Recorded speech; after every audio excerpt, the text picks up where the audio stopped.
a discovery. This is not a theory.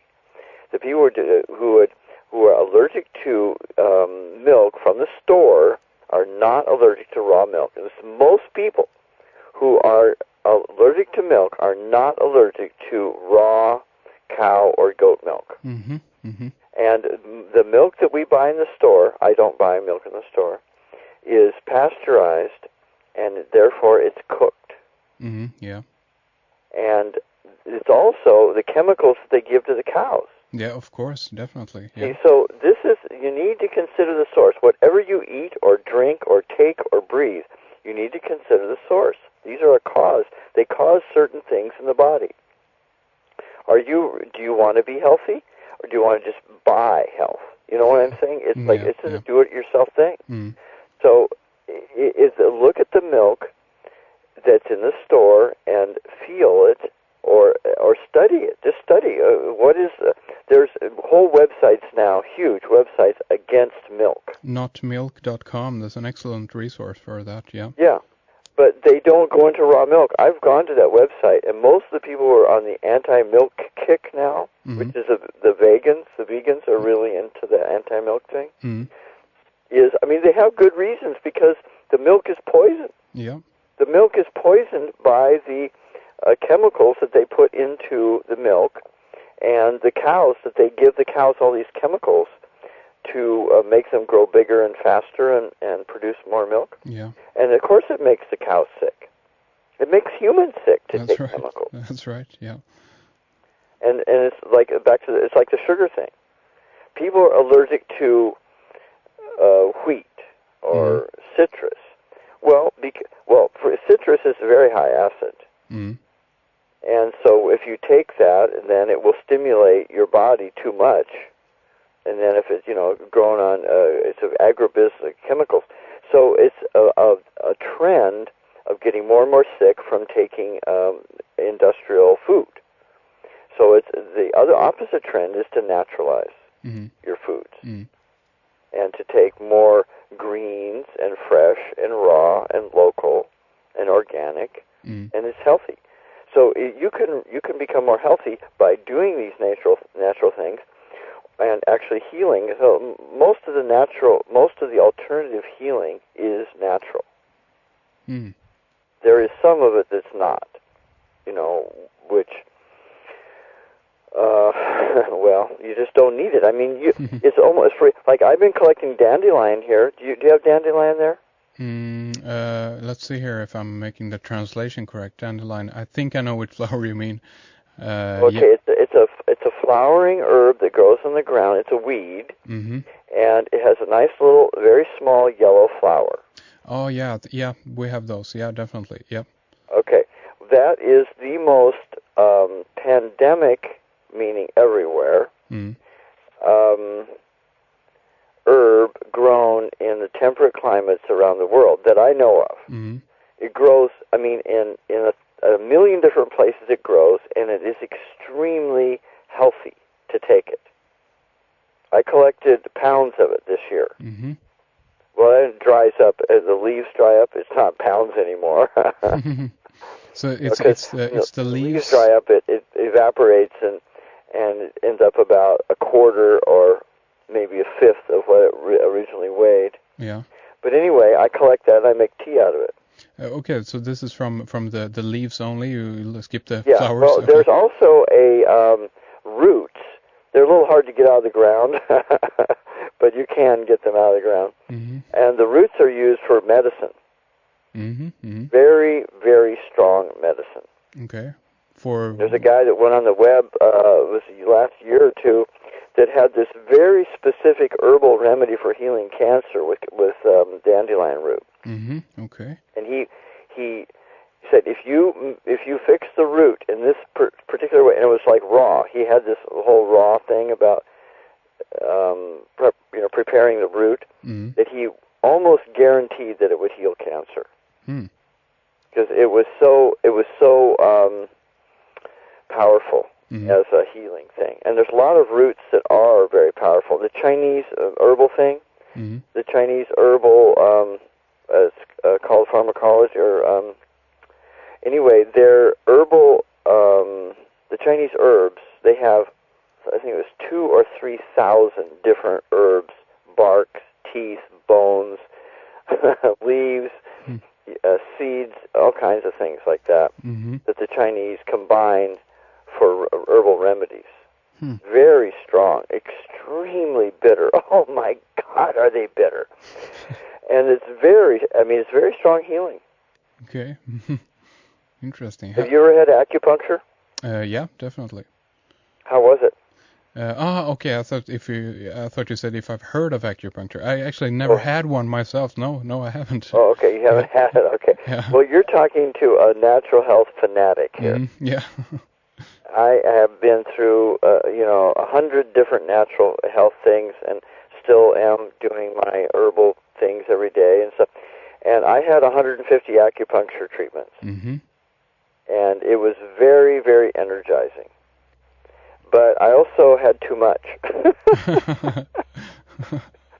So you can do too much of this nature thing, you know. Well, it's about the balance thing. Regarding the acupuncture, I have a bit of a fright about the needle thing, but who knows? If I shut my eyes, it might be a very soothing thing, you know. So well, there's actually a game that we do with that, which is breathe to relax. And the first time I started doing passive relaxation in the 60s, when I was becoming a PE teacher. I became a gym teacher, but I was very stressed out at the time and needed to relax, and I learned how to do this passive relaxation, which is just kind of sit still or lay down and breathe, and that's how you do passive relaxation. It's really hard. You know?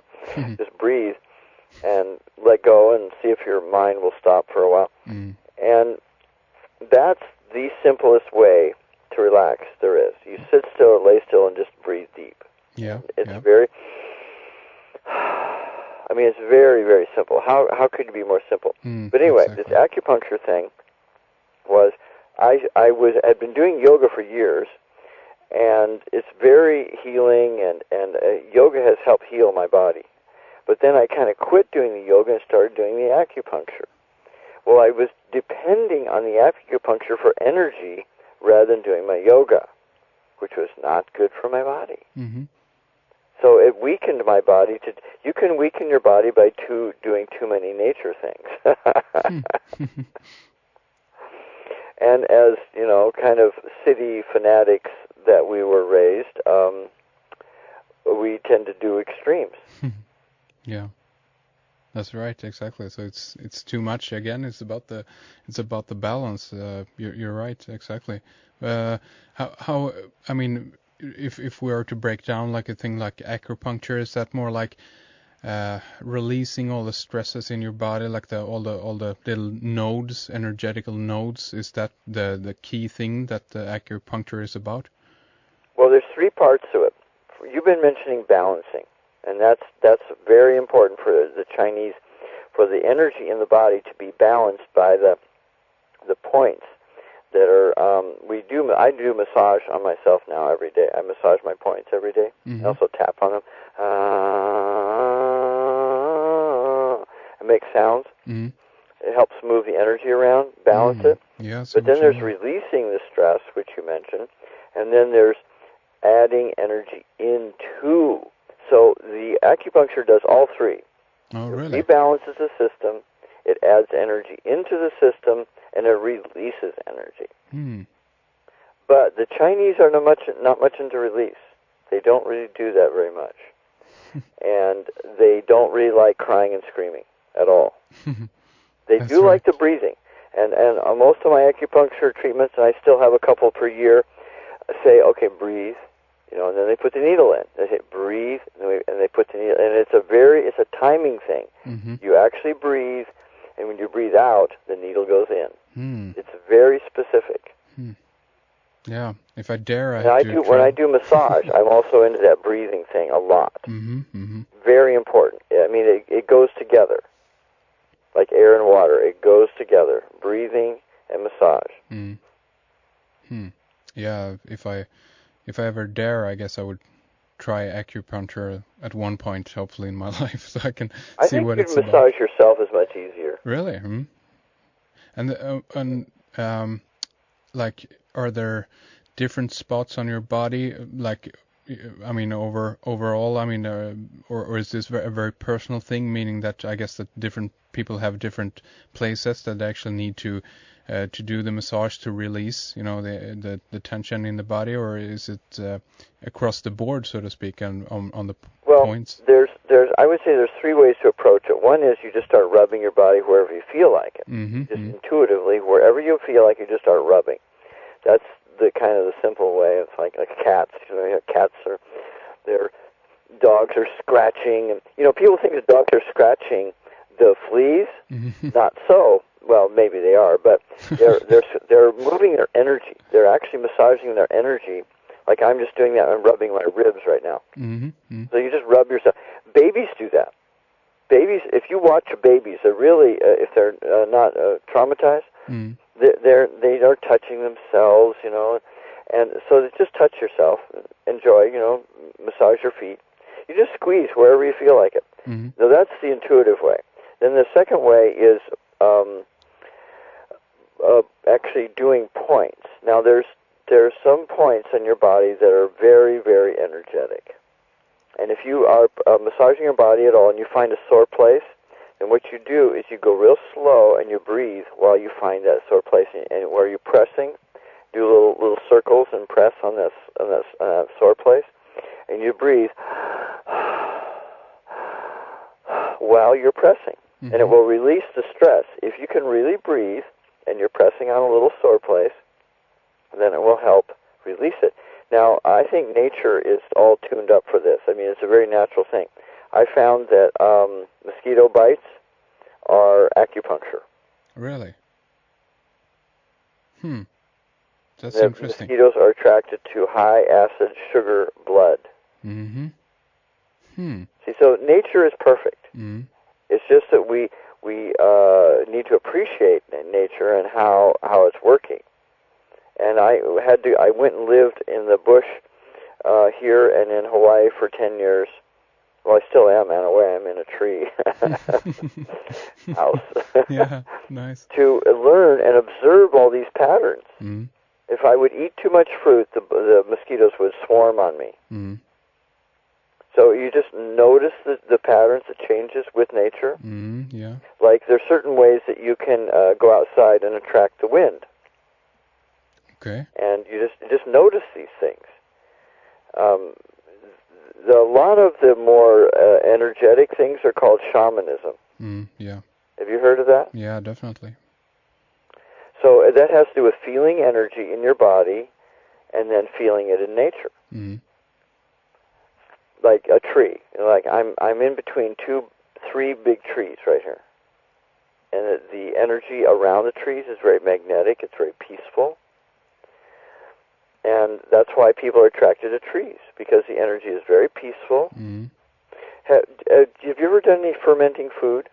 No, I have some friends that were into that for a little while, but not personally, no.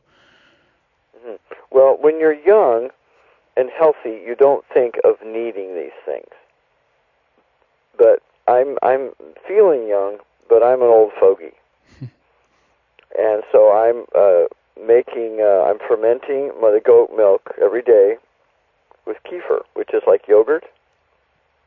It's similar to yogurt. But the kefirs are like curds, like cottage cheese. Okay. And it will make kefir, which is like yogurt, but it's more liquidy, and yogurt is a little more like pudding. It will make it every day, and it's very, very healthy in my body. It's very good for my body. That's good. So it's good to experiment with these things. Yeah. And taste. Now, like if I taste something now, and then I taste it a year from now, it'll taste different. Because my body's changing. I don't really have opinions about, well, I don't like this, and I do like that, and I love this, and I hate that. You know, I don't have opinions about these things. I'm willing to smell and taste something just to test. Yeah. Because when your body's going through